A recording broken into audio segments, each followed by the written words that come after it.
بسم الله الرحمن الرحيم. الحمد لله رب العالمين. اللهم صل وسلم وبارك على سيدنا محمد وعلى آله وأصحابه أجمعين. أحييكم جميعا بتحية الإسلام، فالسلام عليكم ورحمة الله وبركاته. سيد الرئيس، الإخوة والأخوات، نجتمع اليوم في المجلس 18 و18 هي سن الرشد، لنزداد رشدا بعد رشد. نجتمع تحت هذه القبة وعيون الأردنيين ترقبنا، ماذا سنقدم لهم؟ عيون الشعب من أقصاه إلى أقصاه ينتظر منا حلولا. شعب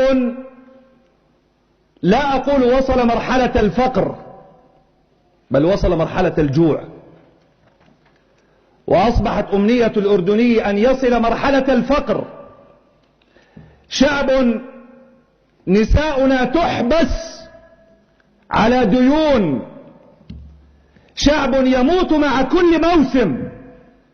على فتوح المدارس بموت، على فتوح الجامعات بموت، على موسم الزيت بموت، على عيد الفطر بموت، على عيد الأضحى يموت، على موسم الجبنة يموت، لأن الفقر موت بطيء.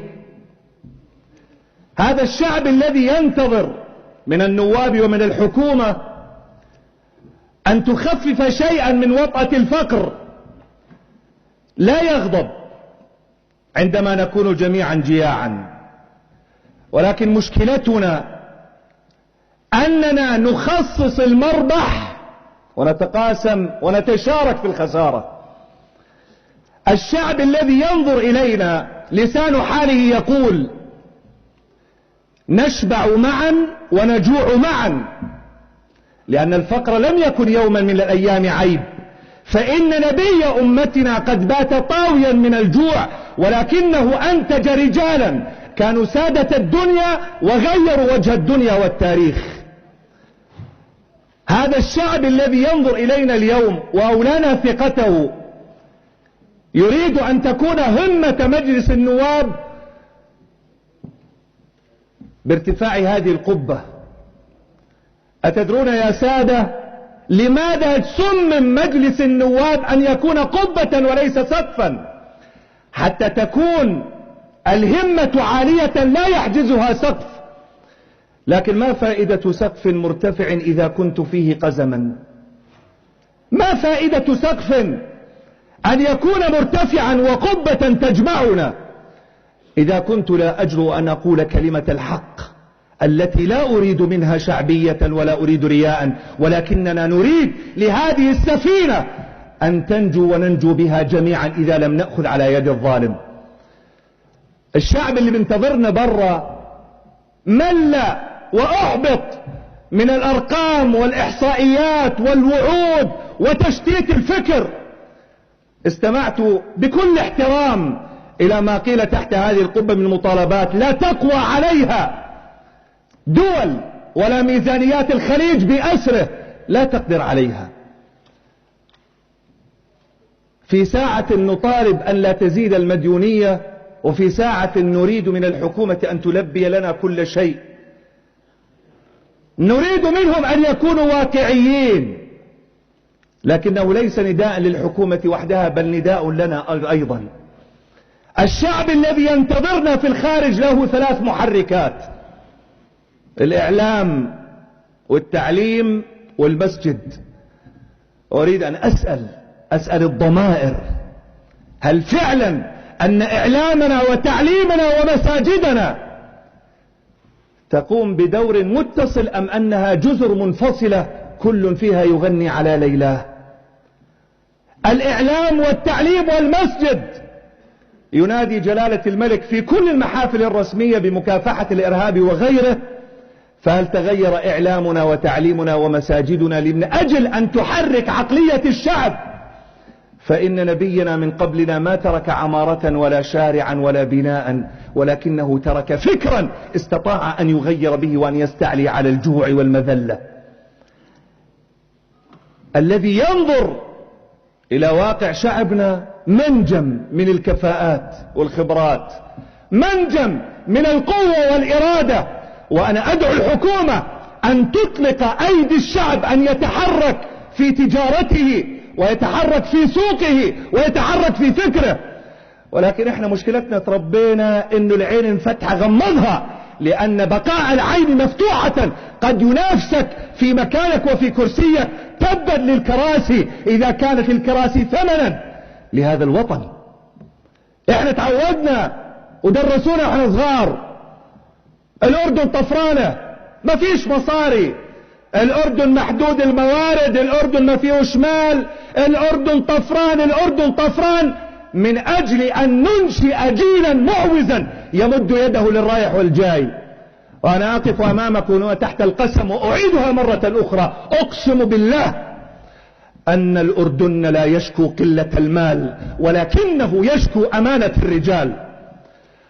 اللي بيقول الأردن ما فيهاش مصاري بلغتنا كذاب.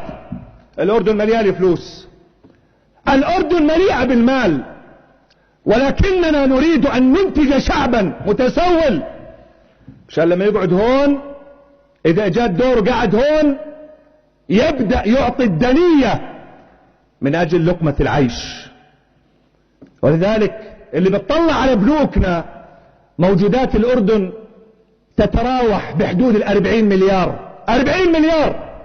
هذا شعب مش فقير، هذه حكومة مش طفرانة، هذا شعب عنده خامة، ولكنه يحتاج من يحرك فيه الضمير لننشأ صندوقا للزكاة مفعلا بيد قوي أمين.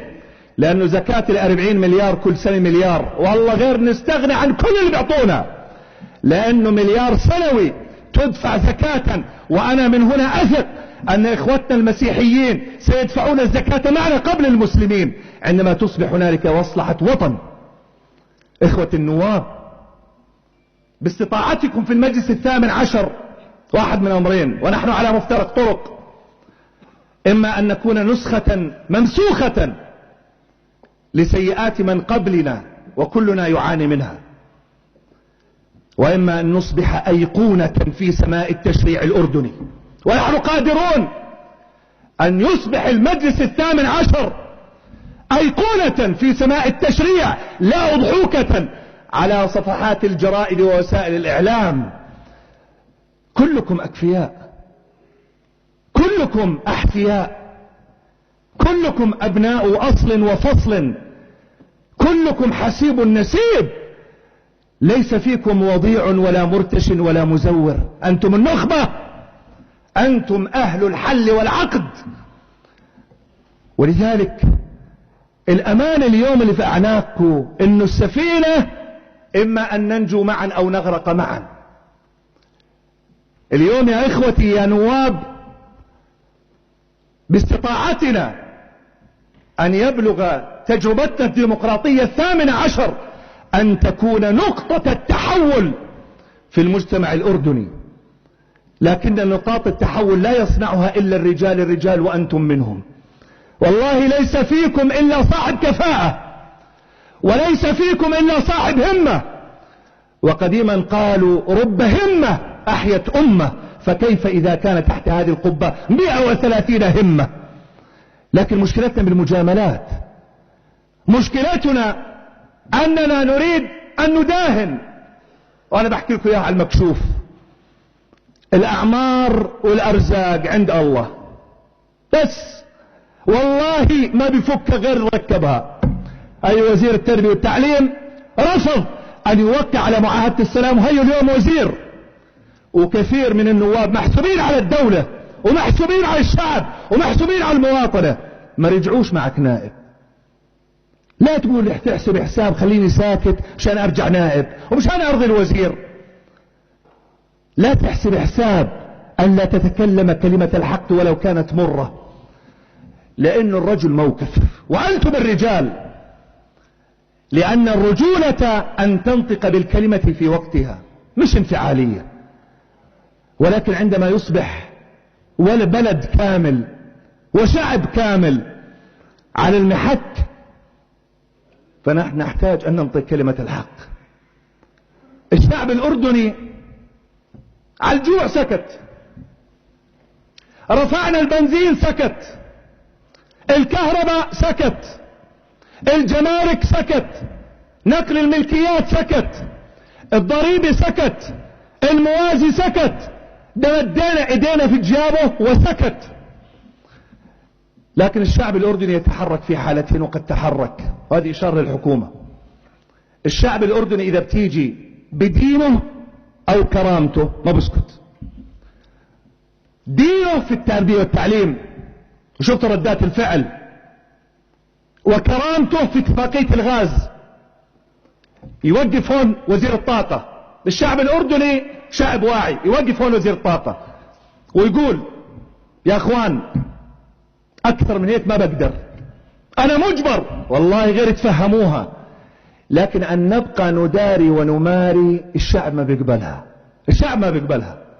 ولذلك حريصة كل حكومات الدنيا حريصة على أن تسكت شعوبها، إلا حكومات الأردن حريصة تظل وراء المواطن حتى تنخش ويطلع الشارع.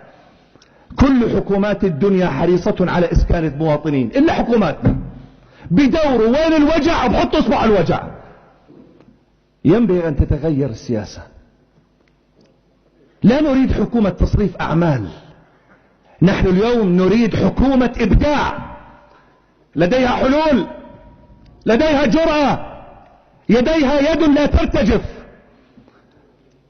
ولذلك دولة الرئيس من خلال الرئاسة الجليلة اليوم دولتك تطلب ثقة من 130 نائب. الثقة راح تأخذها، هذا معلوم. ولكن من أخ اطلب الثقة عند الله فقط. اليوم عندك وزير عدل، وعندك وزير خارجية، وعندك وزير داخلية، لكن وكل آتينا يوم القيامة فردا. والله أن كل جائع في المملكة الأردنية الهاشمية سيطالبك بحقه، والله كل مريض سيطالبك بحقه، والله لا تحسد على الموقف الذي أنت فيه. الحكومة إخواننا بعرفهم شخص، والله أكفياء، لكن يا حكومتنا الجليلة أنتم تحتاجون إلى ثورة في وزاراتكم. أنا بكفل وتحت القسم إنكم ما بتسرقوا ولا تمدوا إيدكم، والله بعرفكم واحد واحد، والله ما بتسرقوا. لكن مشكلتنا اللي تحتينا، مشكلتنا في من هو تحت أيدينا، هذول نفتح عيوننا عليهم. يوم القيامة مش بكرة، يمكن اليوم. وسيدنا النبي قال لا يأتيني غدا أحدكم على ظهره بجمل له رغاء، لا يأتيني أحدكم غدا يوم القيامة على ظهره بشاة تيعر، فإنه من يغلل يأتي بما غل يوم القيامة. بالقدر الذي نحتاج فيه إلى شوارع بنية تحتية، نحن بحاجة إلى بناء الفكر. لأنه اليوم موظف الدولة محبط، لأنه موظف الدولة اليوم مش قنعان. صارت اليوم إذا بدك تحرك هاي من هون لهون تدفع عليها رشوة. هذا يحتاج أن ندعم خطباء الجمعة، ودي أشكر إدارة معالي وزير الأوقاف. نحتاج اليوم دعم خطب الجمعة، محركات الفكر. اشبعنا غناني ورقص وحبيتك يخرب بيتك، اشبعنا منه، اشبعنا منه. آن الأوان أن نخاطب فكر الناس وأن نصنع جيلا جديدا. آن الأوان لكل اللي قاعدين، أول واحد أبدأ بنفسي وكلكم خير مني، أن نتذكر قول الله عز وجل ستكتب شهادتهم ويسألون. آن الأوان أن نتذكر ومن يغلل يأتي بما غل يوم القيامة. أشكركم جميعا، أشكرك سعادة الرئيس، كل الشكر لكم، والسلام عليكم ورحمة الله وبركاته. شكرا معالي الدكتور.